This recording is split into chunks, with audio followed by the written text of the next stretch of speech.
Salam jumpa dengan Kirana Kelana, terang ilahi bagi insan pengembara. Kirana Kelana pagi hari ini terambil dari Matius pasal 1 ayat 12 dan 13. Sesudah pembuangan ke Babel, Yehonya memperanakan Sealtiel. Sealtiel memperanakan Serubabel. Serubabel memperanakan Abihud. Serubabel adalah pemimpin utama bangsa Yehuda yang pulang kembali ke Yerusalem, ke tanah perjanjian dari Babel, tempat mereka mengalami pembuangan. Lihat kitab Esra. Kepulangan bangsa Israel ini adalah penggenapan akan janji Tuhan di dalam Yeremia 29 ayat 11-14. Sebab aku ini mengetahui rancangan-rancangan apa yang ada padaku mengenai kamu. Demikianlah firman Tuhan. Itu rancangan damai sejahtera dan bukan rancangan kecelakaan, untuk memberikan kepadamu hari depan yang penuh harapan. Dan apabila kamu berseru dan datang untuk berdoa kepadaku, maka aku akan mendengarkan kamu. Apabila kamu mencari aku, kamu akan menemukan aku. Apabila kamu menanyakan aku dengan segenap hati, aku akan memberi kamu menemukan aku. Demikianlah firman Tuhan. Dan aku akan memulihkan keadaanmu, dan akan mengumpulkan kamu dari antara segala bangsa, dan dari segala tempat kemana kamu telah kucerai-beraikan. Demikianlah firman Tuhan. Dan aku akan mengembalikan kamu ke tempat yang dari mana aku telah membuang kamu. Kesetiaan Tuhan dan seruan orang Yehuda sebagai bangsa dalam pembuangan membuahkan kisah kepulangan dari Babel menuju ke Yerusalem.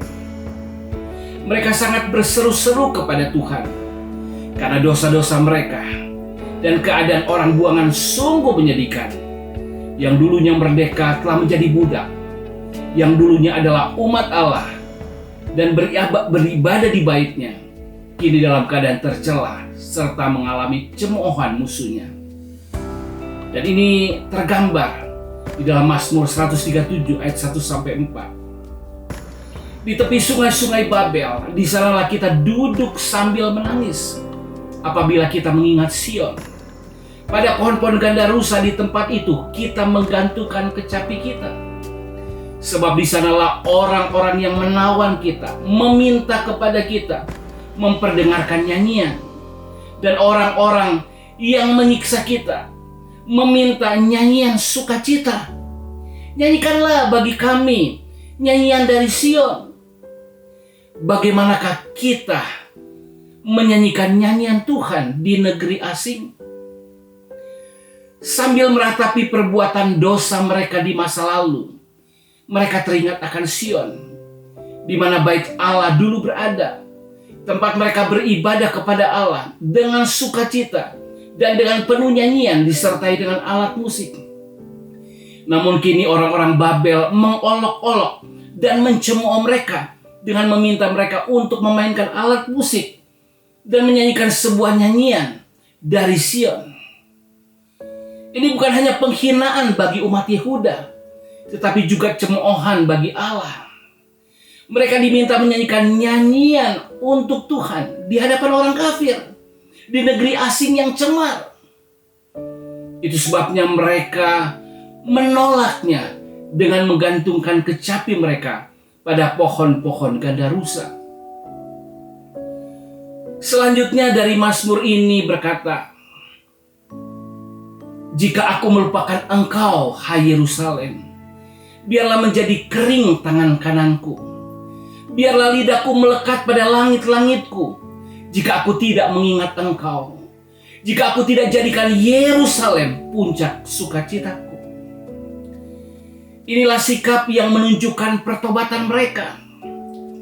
Seruan kerinduan yang dalam untuk mereka dapat beribadah lagi kepada Allah.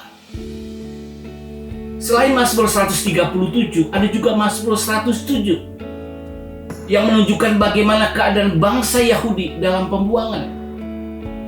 Di tengah beratnya penindasan Babel kepada orang Yehuda, Lihatlah bagaimana mereka mengekspresikan keadaan mereka. Dan lihatlah dan dengarlah seruan mereka. Mazmur 107 ayat 45. Ada orang-orang yang mengembara di padang belantara. Jalan ke kota tempat kediaman orang tidak mereka temukan. Mereka lapar dan haus. Jiwa mereka lemah, lesu di dalam diri mereka. Mereka seperti orang pengembara yang tersesat di padang belantara. Mereka kelaparan dan kehausan. Jiwa mereka begitu merana. Mereka merana dalam kelana mereka. Selanjutnya ayat 10 mengatakan, ada orang-orang yang duduk di dalam gelap dan kelam, terkurung dalam sengsara dan besi. Karena mereka memberontak terhadap perintah-perintah Allah dan menista nasihat yang maha tinggi. Mereka adalah orang yang memberontak sehingga berada dalam kegelapan penjara yang kelam, penuh kesengsaraan. Mereka tanpa kirana sehingga terpenjara sengsara. Di ayat 17 dan 18, ada orang-orang menjadi sakit oleh sebab kelakuan mereka yang berdosa dan disiksa oleh sebab kesalahan-kesalahan mereka. Mereka muak terhadap segala makanan dan mereka sudah sampai pada pintu gerbang maut. Penderitaan mereka karena dosa memuncak sehingga mereka kehilangan bahkan nafsu makan. Mereka bukan hanya sakit, namun berada di ambang kematian.